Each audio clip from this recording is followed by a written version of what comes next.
In light of recent spying allegations, does the NSA know more about us than we think? The NSA has trillions of telephone calls and emails in their databases that they've collected over the last several years. And what these programs are very simple screens, like the ones that supermarket clerks or shipping and receiving clerks use, where all an analyst has to do is enter an email address or an IP address, and it does two things. It searches that database and lets them listen to the calls or read the emails. All right, so has America turned into a place where our every move is being tracked now? Let's bring in constitutional attorney and author of the new book, A Government of Wolves, the Emerging American Police State, John Whitehead. John, thanks for joining us this morning. Thank you, it's sir. a pleasure to have you on. This is really a provocative book. It's a book that when you read it or you read excerpts from it, you begin to think this could only happen in the movies.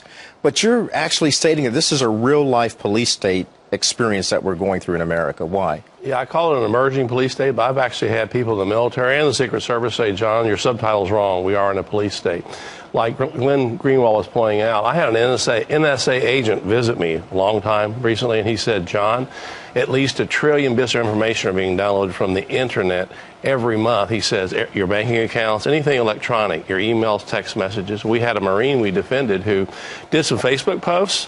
He came back 2 times, decorated Marine, named Brandon Robb, and one day they rushed his house, F.B.I., Department of Homeland Security and police, dragged him out of his home, handcuffed him for his Facebook post. I called the police station and said, what did he do wrong? And they said, well, he committed no crime, we're just concerned.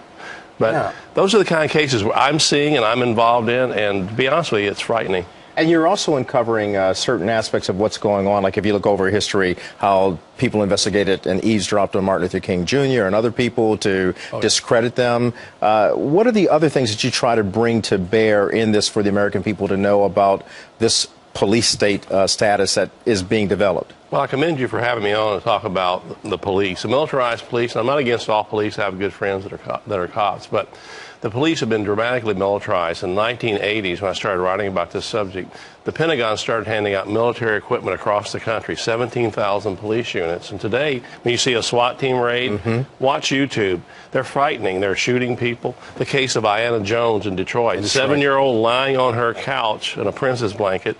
They did a no-knock. Her door flies down. They shoot her on the couch. She's dead. Her father runs out. They push him face down in her blood. Wow. The guy they're looking for wasn't in that apartment. They made a mistake. He was 2 floors up. Oh, my goodness. But she died because of that. And they've been sued, and they got a good case. I hope they win for a lot of dough. John Whitehead, the book is called A Government of Wolves, the Emerging American Police State. It's good reading, and it's also good information that the American people need to know. Thanks for sharing this with us. Thank you, sir. And bringing it to light. All right, coming up.